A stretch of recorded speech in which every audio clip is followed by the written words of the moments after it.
Buenas noches a todos quienes se conectan en esta segunda sesión del curso de endoscopia que de manera extraordinaria ha organizado el grupo Endoscopia de la Sociedad Latinoamericana de Gastroenterología, de Patología y Nutrición Pediátrica.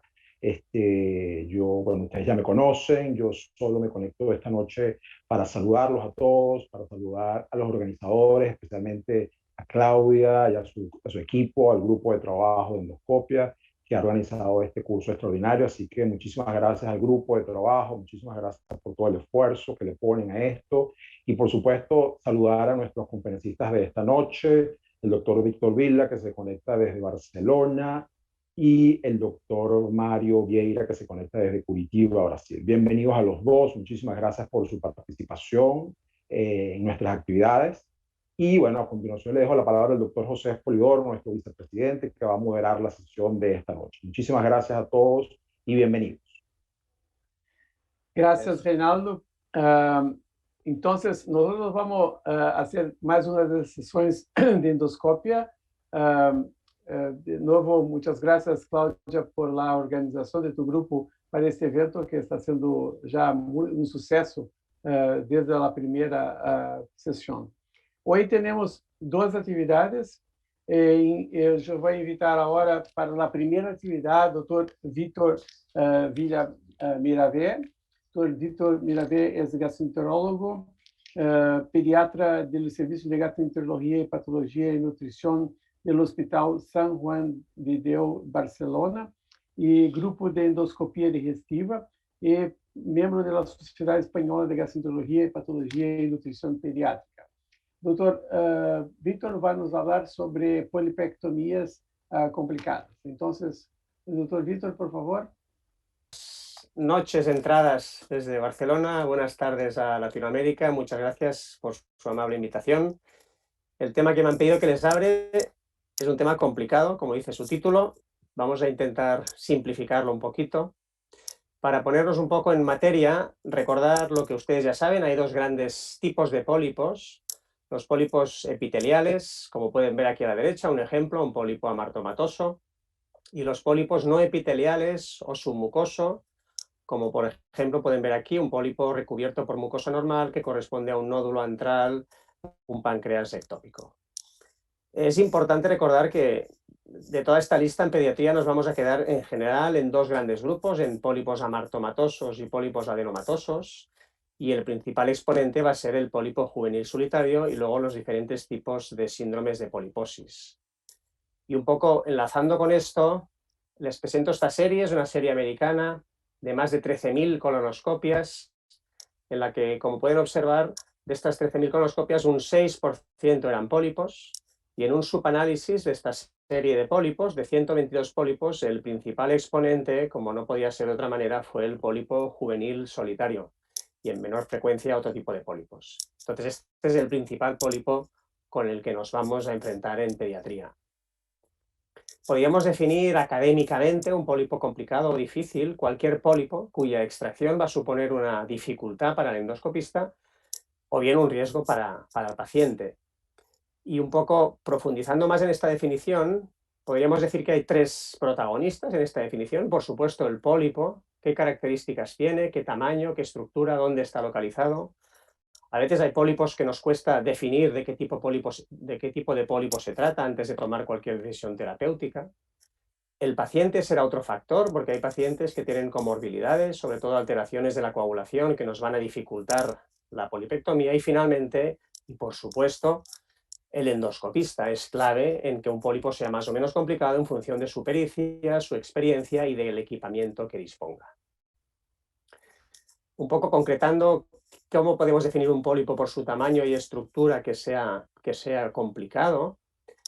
Lo consideramos complicado un pólipo de más de 2 centímetros, que ocupe más de 1/3 de la circunferencia de la luz, que sean planos, como por ejemplo este que ven aquí a la derecha, pólipos que tengan un pedículo muy grueso, muy largo, o pólipos que sean múltiples.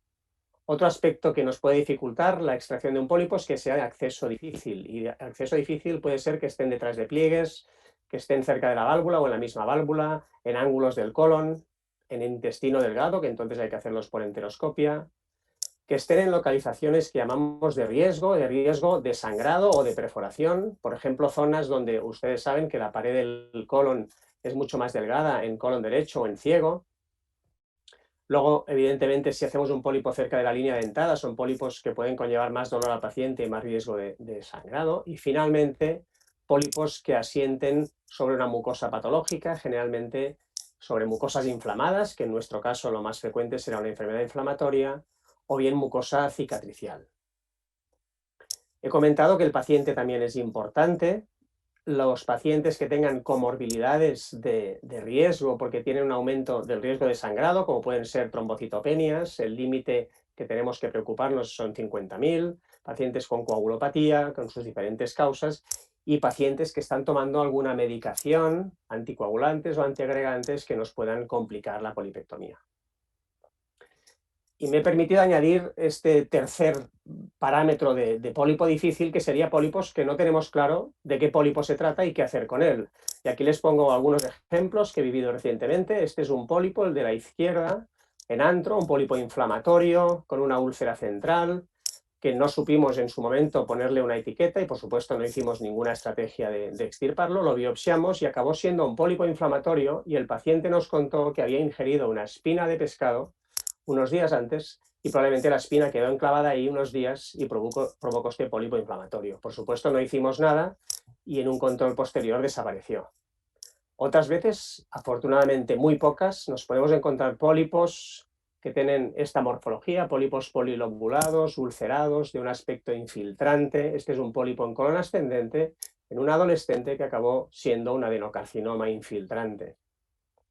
Otras veces en colon nos podemos encontrar pólipos que nos pueden recordar a un pólipo amartomatoso, pero sin embargo no tienen todas sus características, como este de aquí abajo. Es un pólipo quizá más liso de lo habitual, muy grande y acabó siendo un lipoma.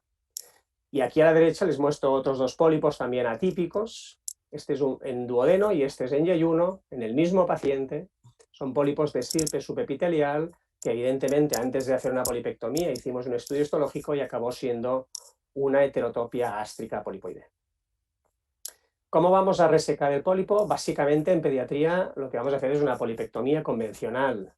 La mucosectomía y la disección las comentaré más adelante, pero son técnicas que yo creo que tienen un papel excepcional en pediatría.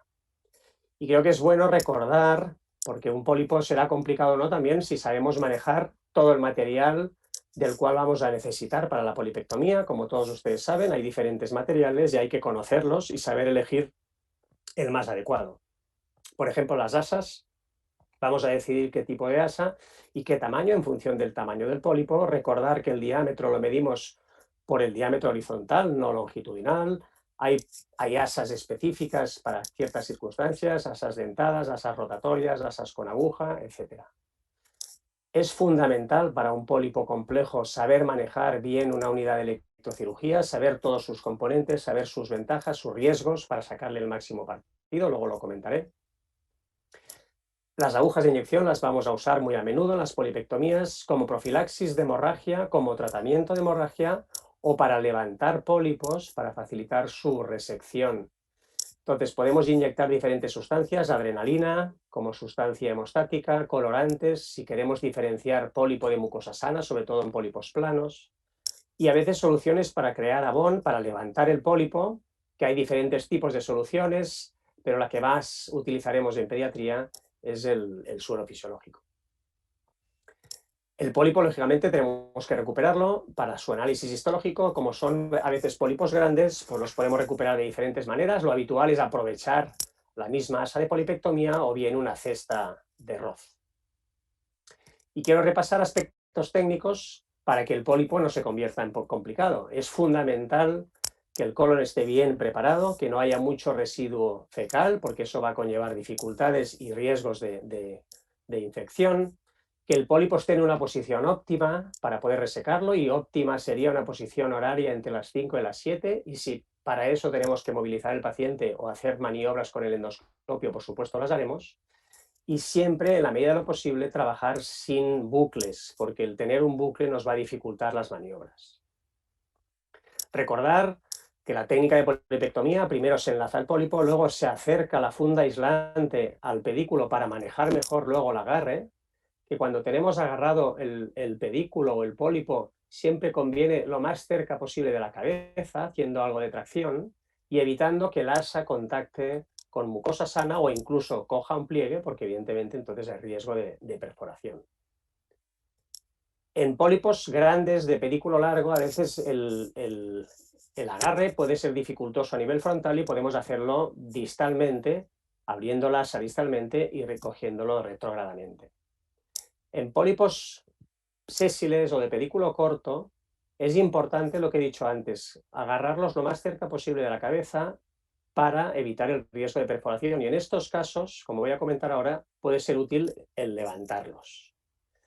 Y se recomienda levantar un pólipo cuando es sésil o plano de más de 15 milímetros, precisamente para crear una distancia entre la mucosa, la submucosa y la muscular, y así evitar la perforación cuando hagamos el corte.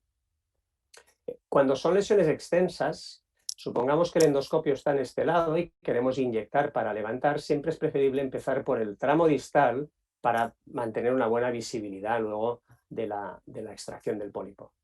Y cuando son pólipos de más de 2 centímetros, no pasa nada si no los extirpamos en un fragmento, lo podemos hacer en varios fragmentos o en piecemeal.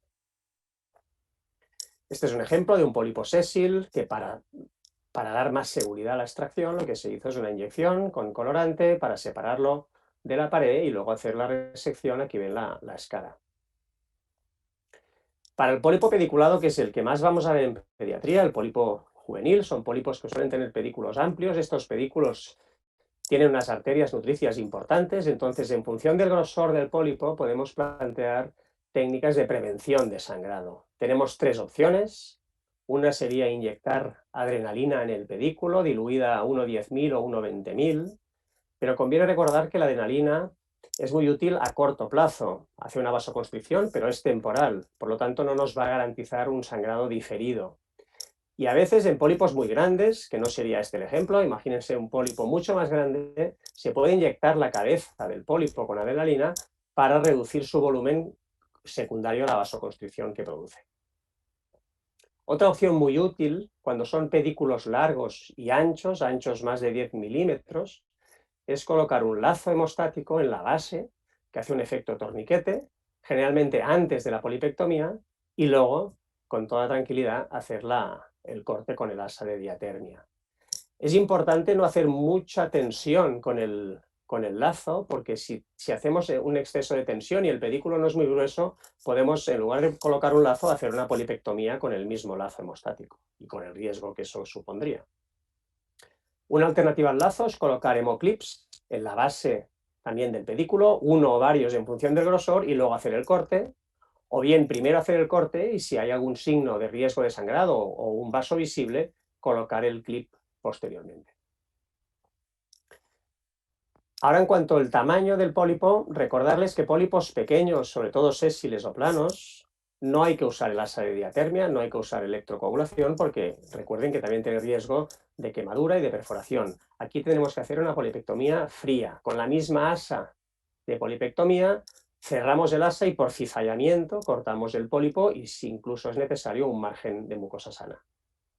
Para pólipos que tengan pedículo o que tengan ya un tamaño superior a 10 milímetros, aquí sí que podemos usar el asa de diatermia y aquí es muy importante conocer el electrobisturí y conocer las ventajas e inconvenientes de usar esta asa. Como ustedes saben, tenemos 2 opciones con el asa, el corte, que es el pedal amarillo, y la coagulación, el azul. El corte puro, lo que nos va a conseguir evidentemente es un corte limpio, pero hay un riesgo de sangrado precoz.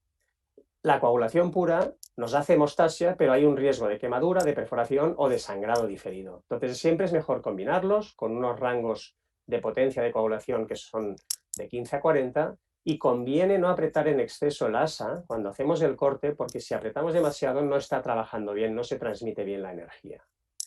Para mejorar esto, cada vez hay mejores dispositivos y ahora muchos dispositivos de electrocirugía, sobre todo los de Olympus o los de la casa Herbe, han incorporado este sistema, el Endocat o el Pulsecat, que vendría a ser una combinación automática e inteligente de corte y coagulación. Es decir, la máquina, cuando pulsamos solo el pedal amarillo, no hay que ir haciendo intermitencias como hacíamos antes, solo pulsando el pedal amarillo de forma continuada, La máquina lo que hace es ir alternando corte, coagulación, corte, coagulación. Es decir, no tenemos que programar nosotros la potencia de la coagulación. Tenemos la tranquilidad que es la máquina quien decide qué potencia de coagulación en función de la resistencia que le ofrece el tejido. Lo que sí que podemos elegir en el EndoCAD es qué efecto le ponemos, es decir, qué nivel de coagulación queremos que nos haga esa asa. Podemos hacer un nivel o un efecto bajo, es decir, poca coagulación, entonces habría corte, un poco de coagulación, corte, un poco de coagulación, o subir el nivel de coagulación. Y eso es importante porque si hacemos una polipectomía en zonas como el ciego, colon derecho o intestino delgado, que son paredes más finas, aquí nos interesan efectos bajos, es decir, con poca coagulación para evitar la quemadura transmural. Les he comentado que hay otras dos técnicas de resección que habrán oído hablar, que son técnicas que cada vez se usan más en adultos, que son la mucosectomía y la disección endoscópica submucosa. Son técnicas que son muy útiles para situaciones que en pediatría prácticamente no vamos a ver nunca, que son lesiones neoplásicas superficiales sin invasión submucosa profunda. Y lo que van a permitir estas técnicas es extirpar un pólipo neoplásico y ahorrar una cirugía. La mucosectomía es menos compleja que la disección y podemos hacer una resección en bloque o bien en fragmentos según el tamaño. Hay diferentes técnicas de mucosectomía, podemos hacer una técnica, como he comentado antes, de abón, inyectar, crear abón y cortar. Hay técnicas que usan un capuchón con una asa precargada, técnicas que utilizan bandas, como las bandas que usamos para ligadura de varices, o técnicas de inmersión bajo agua. Y luego está la disección submucosa, que es una técnica mucho más compleja, más laboriosa, en manos muy expertas, que requiere el uso de electrobisturís, que lo que hacen es disecar toda la capa submucosa para conseguir lo ideal en una lesión neoplásica, que es resecar la lesión en bloque, porque la resección en fragmentos tiene el riesgo luego de recidiva post-resección. Pero insisto, esto es para lesiones neoplásicas superficiales que pocas vamos a ver en pediatría. Tuve la curiosidad de buscar si esta técnica, la disección endoscópica submucosa, se ha usado en pediatría para otras situaciones, y sí, siempre hay alguien que lo ha probado. En mi opinión, las tres que les voy a presentar, yo creo que se podrían haber extirpado sin hacer esta técnica tan específica. Una es una amartoma en un paciente con un Peutz-Jeghers, que se hizo una extracción mediante esta técnica. Otra es un pólipo hiperplásico gigante en antro, que también se hizo una disección por técnica de disección. Y luego, un caso que me sorprendió, porque es un páncreas ectópico, que en principio los páncreas ectópicos no hay que extirparlos, pues en este artículo presentan un caso que se extirpó un páncreas ectópico mediante la técnica de disección submucosa.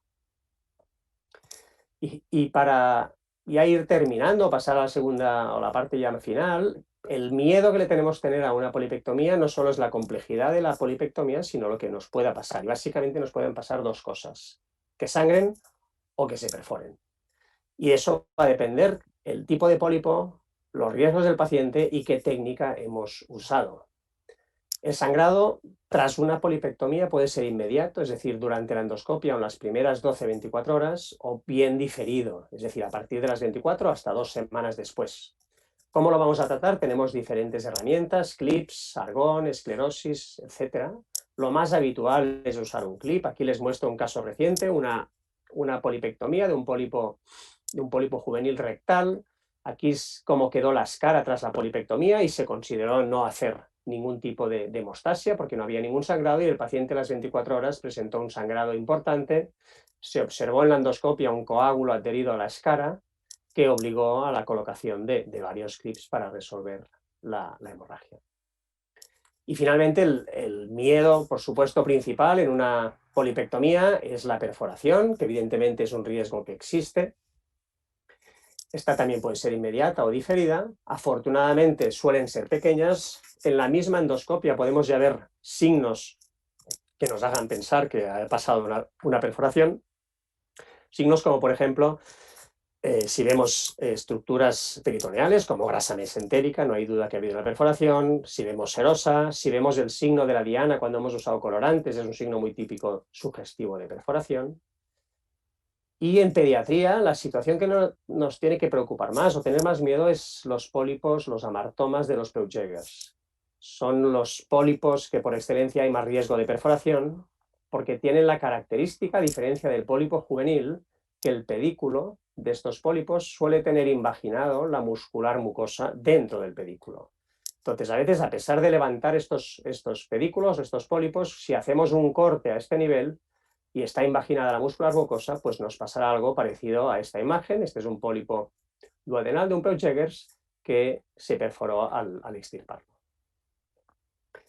¿Podemos solucionarlo endoscópicamente? Si son perforaciones relativamente pequeñas, sí.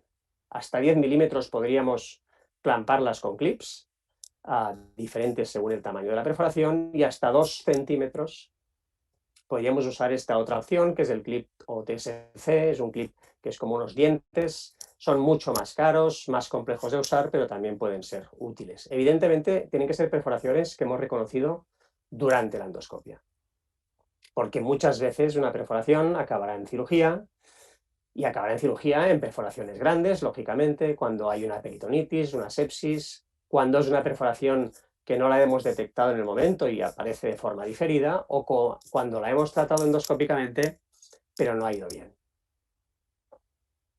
Y siempre se habla del síndrome de pospolipectomía, que lo sepan, aunque es excepcional, es una serositis producida por el daño térmico transmural.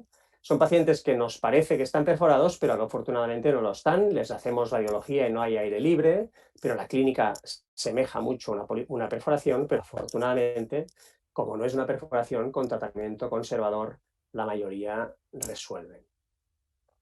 Ya para terminar, y como comentarios finales, resumen, la mayoría de pólipos en pediatría que nos vamos a enfrentar, afortunadamente no cumplirían los criterios teóricos que he comentado antes de pólipo complicado. Sin embargo, hay que tener en cuenta que no solo el pólipo, sino el paciente y el endoscopista quienes van a determinar si un pólipo es complicado o no.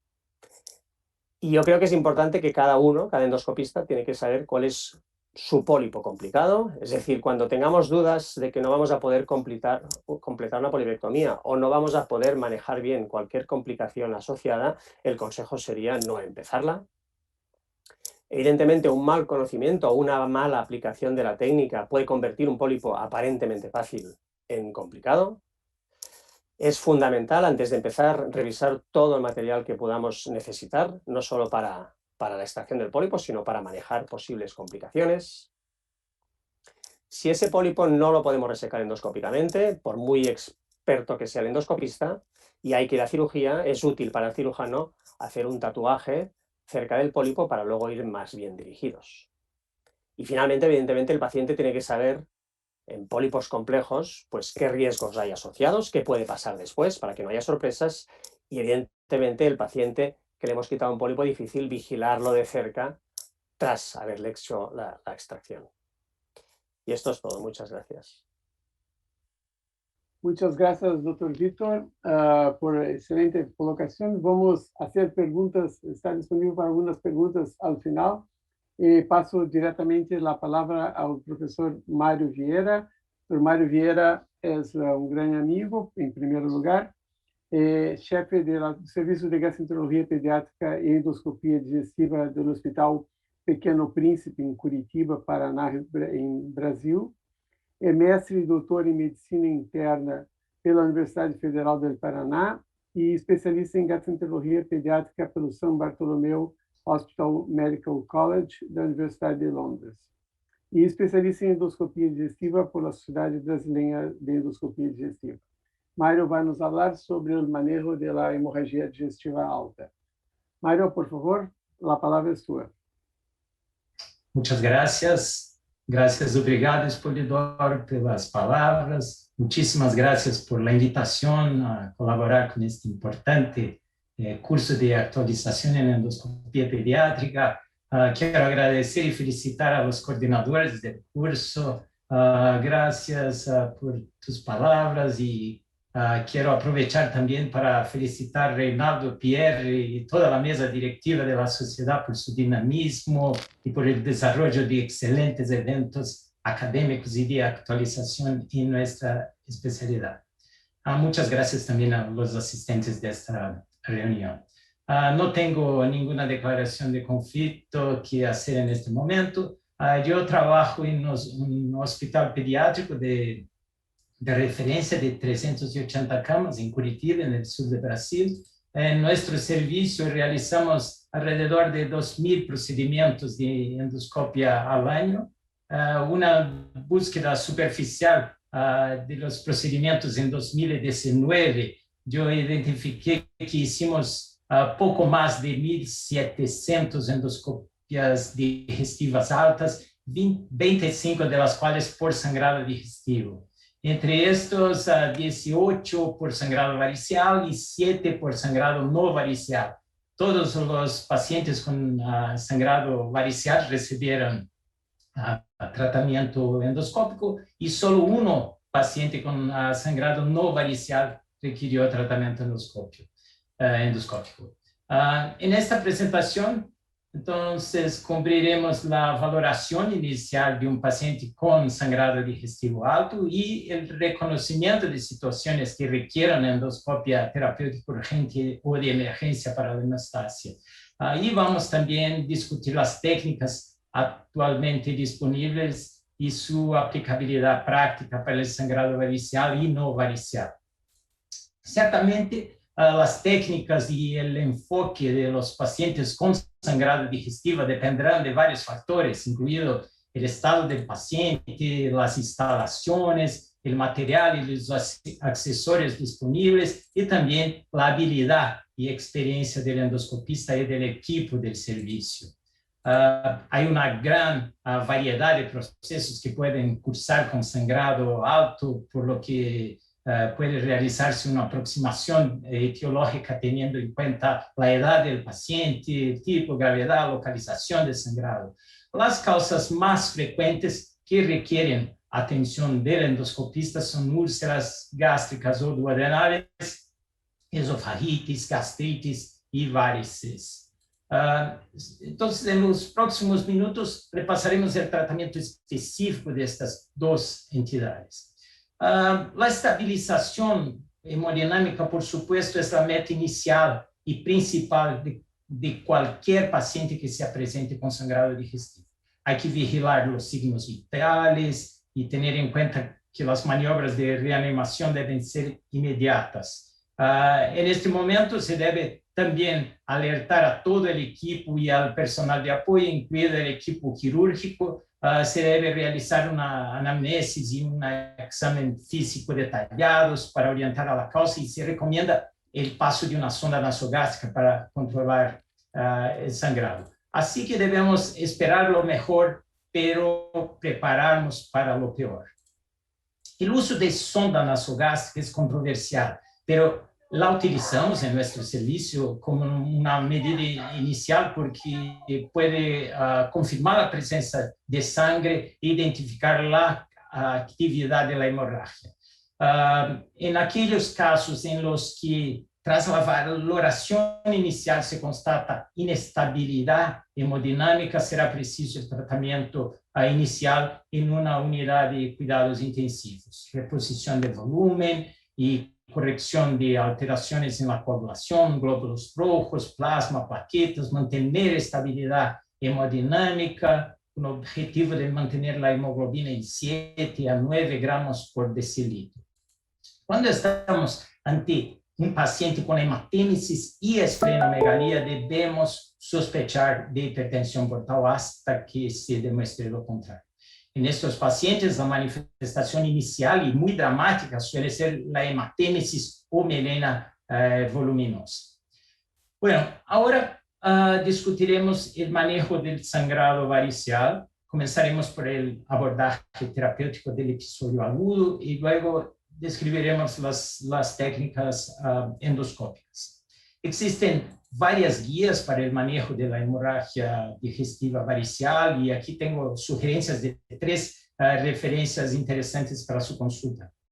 Ante la sospecha de varices, se debe iniciar tratamiento farmacológico con vasopresores precozmente. Los vasoconstrictores espláncnicos constituyen la primera línea farmacológica específica para el tratamiento del sangrado varicial. La teripricina y el octreótido son los vasoactivos actualmente más disponibles. tienen una capacidad de inducir directa o indirectamente vasoconstricción espláncnica y consecuencia una reducción del flujo sanguíneo arterial espláncnico. La telepresina es un análogo sintético de la vasopresina, se administra por vía endovenosa en dosis iniciales de 2 miligramos cada 4 horas tras un bolo inicial de la misma concentración. Esta dosis puede se mantener hasta 5 días. Una vez controlado el episodio hemorrágico, la dosis puede reducirse y logra-se normalmente un efecto hemostático en hasta 80% de los pacientes. Los efectos adversos son predominantemente cardiovasculares y hiponatremia puede ocurrir particularmente en los pacientes cirróticos. El octreótido es un análogo sintético de la somatostatina que puede administrarse por vía endovenosa o subcutánea. Estas son las dosis de infusión y es importante tener en cuenta que la correcta utilización de drogas vasoactivas está asociada a una menor mortalidad, menor requerimiento transfusional y disminución del tiempo de hospitalización. El tratamiento endoscópico se basa en inyección de sustancias esclerosantes como etanolamina y cianoacrilato para las varices gástricas. El objetivo de la escleroterapia es reducir y desaparecer las varices aplicando sustancias esclerosantes como etanolamina. Esta administración puede ser intravarice o paravarice, está indicada especialmente en niños de menos de 10 kilos, donde no es posible utilizar el dispositivo de ligadura. La aplicación de bandas elásticas en la varice es la técnica de mayor uso en la actualidad y es preferida a la esclerosis por su menor número de complicaciones. El procedimiento debe realizarse antes posible dentro de las primeras 12 horas y la intubación endotraqueal permitirá garantizar una adecuada oxigenación y la prevención de la aspiración pulmonar. Este es un ejemplo de un procedimiento de escleroterapia que está disponible en el Atlas de Endoscopia Gastrointestinal del Dr. Murasaka de El Salvador. Aquí se puede ver un cordón varicoso con sangrado activo y la inyección de sustancia esclerosante intravaricial. Este es un ejemplo de un procedimiento de endoligadura, que es el método de elección para tratamiento de las varices esofágicas. Aquí el tambor del sistema de ligadura está conectado a la punta del endoscopio y se identifica el cordón varicoso a tratar y se aspira con presión negativa el cordón varicoso dentro del tambor para liberar las bandas elásticas. Existen, entonces aquí es el procedimiento con el control de sangrado.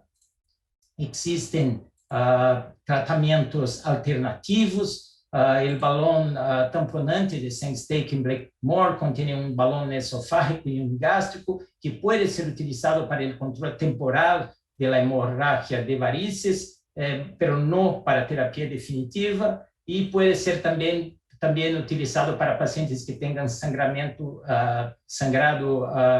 refractario a otras terapias, hace que se proceda con otros tratamientos.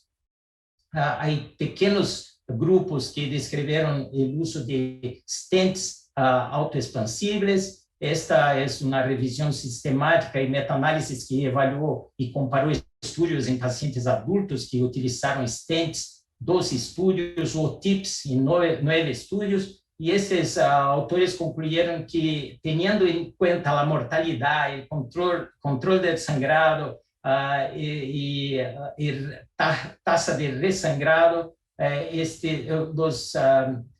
uso de SEMS do stent es aceptable para el control del sangrado, pero la superioridad o inferioridad no se puede validar. Esta es una sugerencia de un artículo publicado ahora en mayo del Colegio Americano de Gastroenterología, que es un artículo que nos da información actualizada sobre una guía para el manejo del sangrado gastrointestinal alto.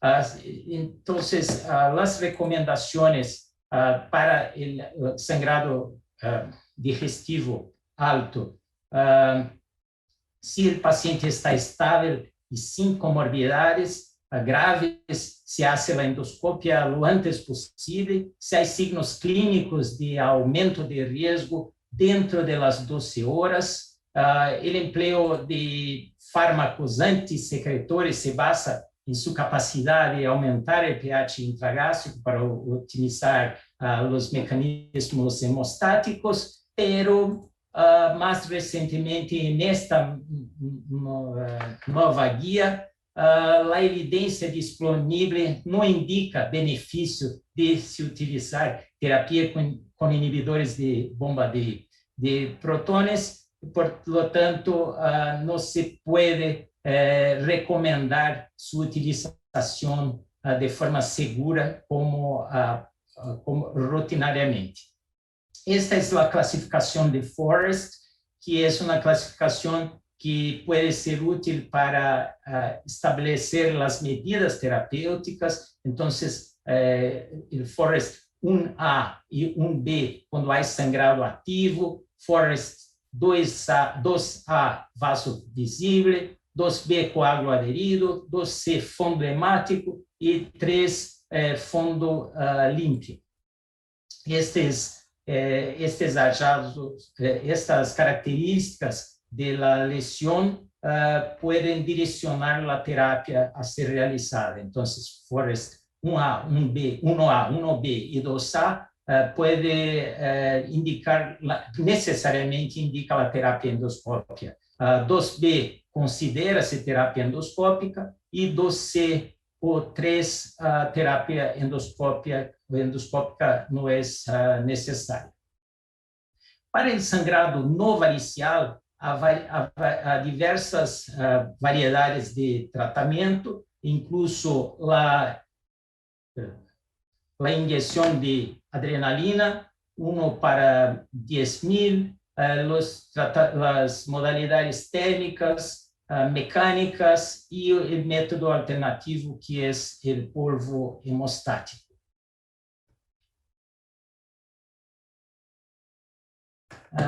A terapia de injeção de adrenalina, nesta divisão, pode actuar com vasoconstricção local, agregação plaquetária e também tamponamento mecânico. Utilizamos normalmente este volume de 1 a 2 ml em los 4 quadrantes alrededor da úlcera ou cerca do vaso, pero não há dados sobre o volume exato em niños.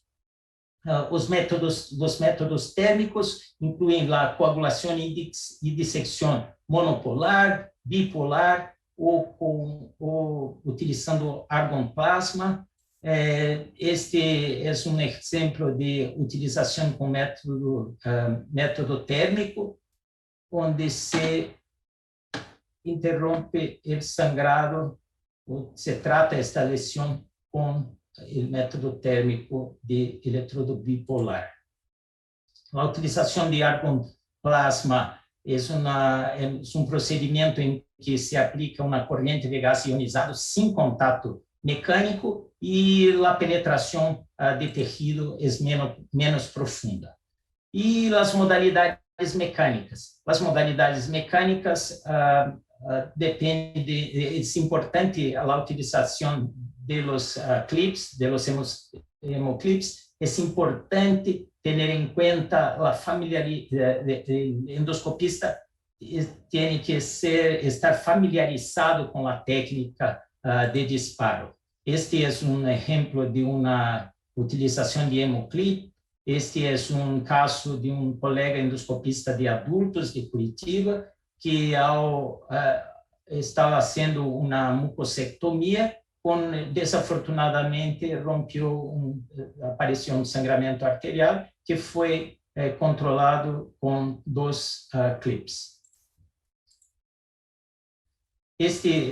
A experiência de utilização de clips em pediatria foi descrita por este grupo de Turquia, que descreveu 15 casos de sangrado digestivo alto no varicial e que obteve sucesso e hemostasia inicial em todos os pacientes, em todos os pacientes, e só um paciente com lesão de Laffoy necessitou de um segundo procedimento.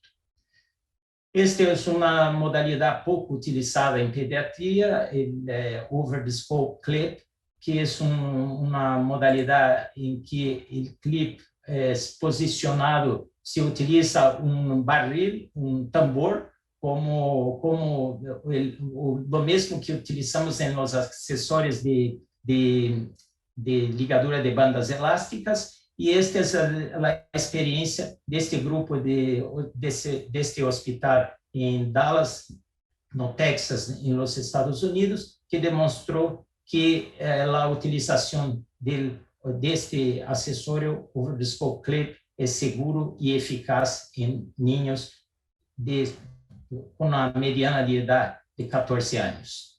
E, finalmente, esse outro método alternativo, que é o polvo hemostático, que tem um alto poder absorvente, coesivo, adesivo, forma uma barreira mecânica, ativa a cascata de coagulação e a agregação plaquetária, formando um tapão de fibrina, e a hemostásia é rápida, em poucos segundos, e depois de 2 a 3 dias, o polvo hemostático se elimina no intestino. Esta terapia com polvo hemostático, hemospray, pode ser considerada uma terapia temporal, hasta que se pueda aplicar um método definitivo. Pode ser considerada uma terapia adjuvante, é de fácil aplicação em úlceras, em lugares menos acessíveis, e pode ter um rol em centros com pouca experiência técnica. Este é o único estudo de hemospray em pediatria que eu encontrei. É um estudo do grupo de Sheffield, em Inglaterra, do grupo de Mike Thompson, que comparou um grupo de pacientes que requerem intervenção endoscópica hemostática, que aplicaram hemospray, 20 aplicações de hemospray em 17 pacientes, e compararam a pacientes que receberam terapia endoscópica terapêutica convencional em los 3 anos anteriores. Este estudo demonstrou que, considerando a tolerância, os efeitos adversos, a hemostase inicial, a taxa de resangrado e a percentagem de falha, o hemospray teve resultados muito similares com terapia convencional, e se demonstrou ser um método seguro para utilizar em pediatria. A pergunta que se queda finalmente é: que modalidade devo utilizar? Então, estas são as recomendações desta publicação, deste guideline do Colégio Americano de Gastroenterologia, que sugerem que, quando se utilize a ingestão de adrenalina, deve-se associar um segundo tratamento hemostático. Se recomenda a terapia térmica e a injeção de agentes esclerosantes, uma vez que reduzem o sangrado, a necessidade de cirurgia e a mortalidade. Se recomendam os clips, já que parecem reduzir o resangrado e a necessidade de cirurgia. Se recomenda a utilização dos clips over the scope como terapia hemostática para pacientes que desenvolvem hemorragia recorrente devido à úlcera depois de uma hemostásia endoscópica prévia exitosa, e se recomenda a terapia hemostática com polvo hemostático também. É importante chamar a atenção que todas essas recomendações são basadas para pacientes adultos. Então, finalmente, as mensagens para levar para casa. É importante ter em conta que todo o sangrado se detém eventualmente. A maioria dos sangrados no varicoso se detendrão espontaneamente. A reanimação e o apoio temprano são a clave para reduzir a morbilidade e a mortalidade por sangrado digestivo, mas temos que ter perguntas para ter em conta. qual é o momento ideal para a endoscopia, quando devemos aplicar a hemostásia endoscópica, que terapia endoscópica elegir, é necessário repetir a endoscopia, é necessário uma cirurgia. É importante elegir o tratamento tendo em conta as características do paciente, os efeitos secundários e contraindicações, os recursos e experiências locais e, mais importante, nada substitui o bom juízo clínico e é importante para o endoscopista conhecer suas limitações e, se necessário, chamar um colega com mais experiência. Se seguimos estas diretrizes, é importante porque não só o equipo de endoscopia, o endoscopista, a administração do hospital e, fundamentalmente, o paciente e sua família estão mais felizes. Muchas gracias por su atención y por su tiempo. Presina, o que é octreotide? Gracias por essa pergunta, é muito importante, pero não é uma resposta exata, porque depende da experiência de serviço. Os estudos demonstram que os resultados podem ser muito similares. Então, em nosso serviço, temos preferência por la telepresina porque temos mais experiência e disponibilidade. Desde que idade você usa telepresina? Interessante, porque sempre que há sangrado que indique a necessidade de telepresina, utilizamos. Então, creio que os mais jovens que utilizamos são pacientes com sangrado cerca de talvez um ano, talvez, mas não pensamos na idade, porque depende da indicação. Se temos um paciente com sangrado digestivo grave, com 6 a 12 meses, com uma falência hepática, com uma atresia de vias biliares que chegou muito tardiamente e que tem varices, pode eventualmente ser indicado, tendo em conta os efeitos adversos.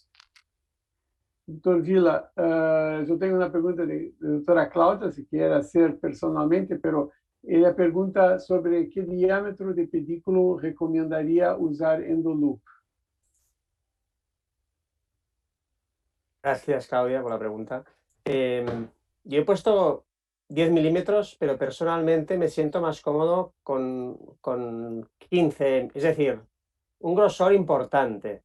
Porque yo el miedo que le tengo al endoloop es que, eso no me ha pasado a mí, pero a un compañero de adultos le ha pasado alguna vez, de poner un endoloop en un pedículo no suficientemente grueso, tensar demasiado y hacer una polipectomía con el endoloop.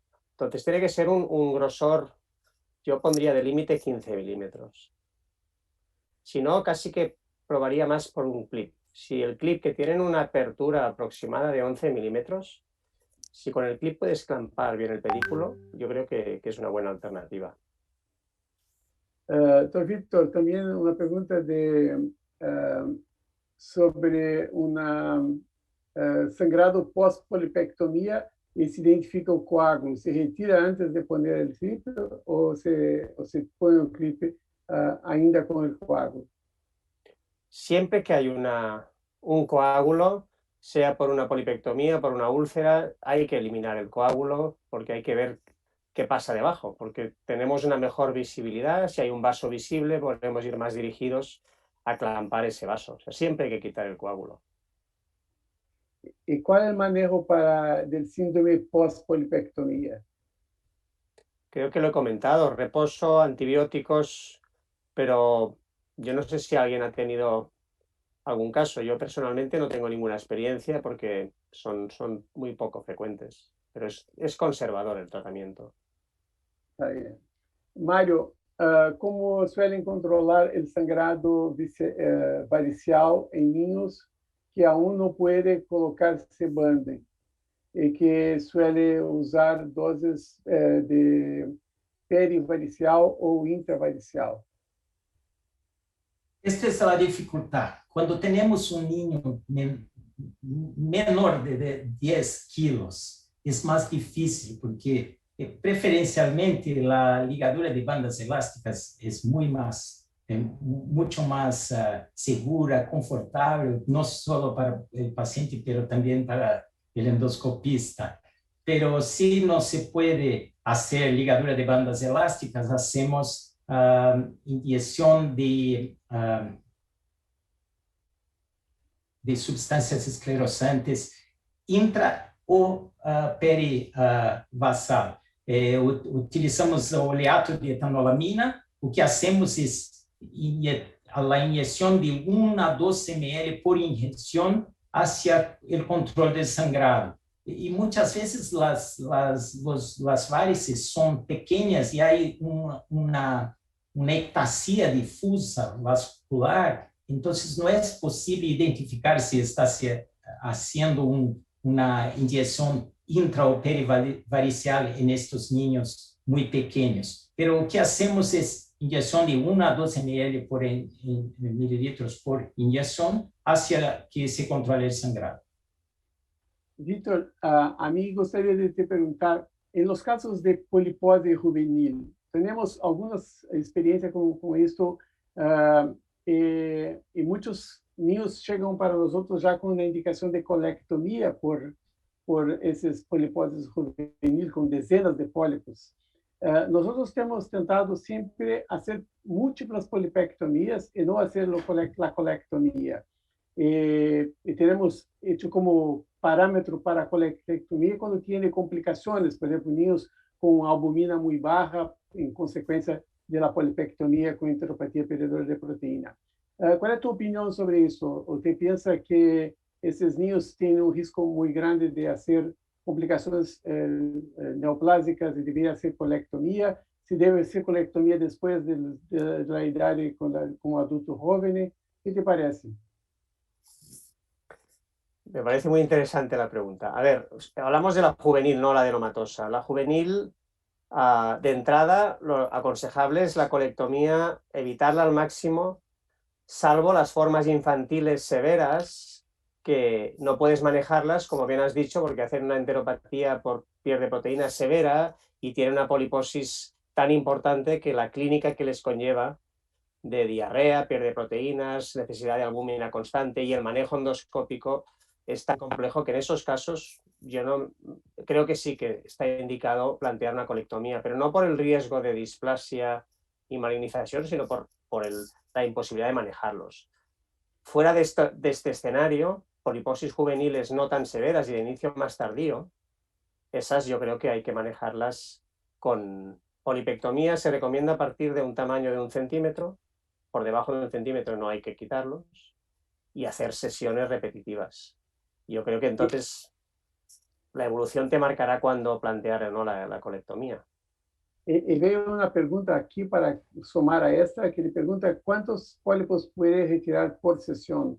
¿Hay un número, una base de números? ¿Cuánta paciencia tiene usted para sacar más pólipos?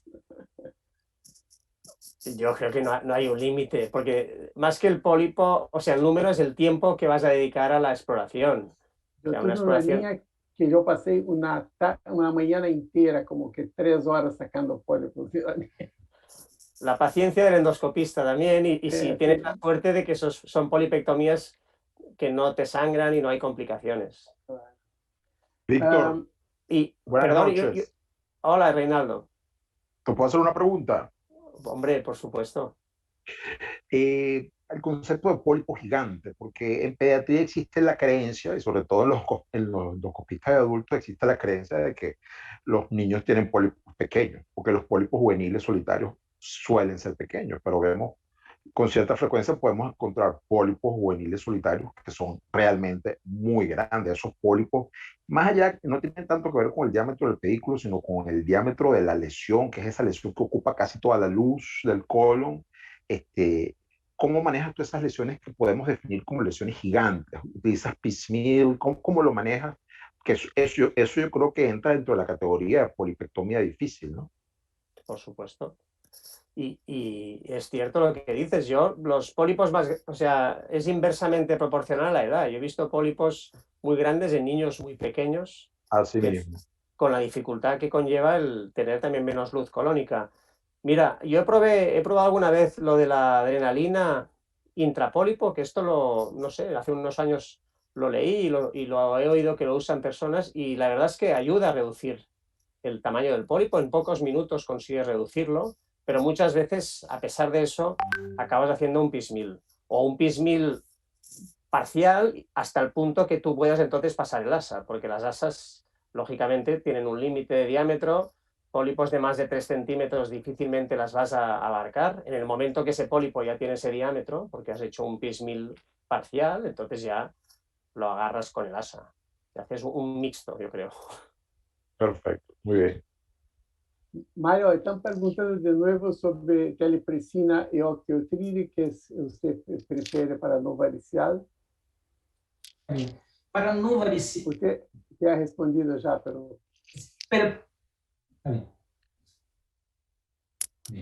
Para no varicial, es importante tener en cuenta que todo el sangrado se detiene eventualmente. Entonces, para los sangrados no variciales es muy probable que haya necesidad de utilizar un agente vasopresor. Pero si yo tuviera que elegir, yo elijo telepresina. Muchas gracias, Mário, muchas gracias, doctor Vila. Fue un placer muy grande estar acá. Muchas gracias, Cláudia y Reinaldo, por invitarme para moderar esta sesión. Fue maravillosa.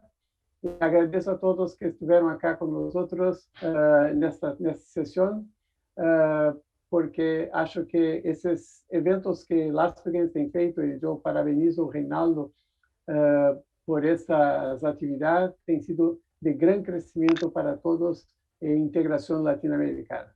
Muchas gracias a todos. Dejamos acá un abrazo caloroso.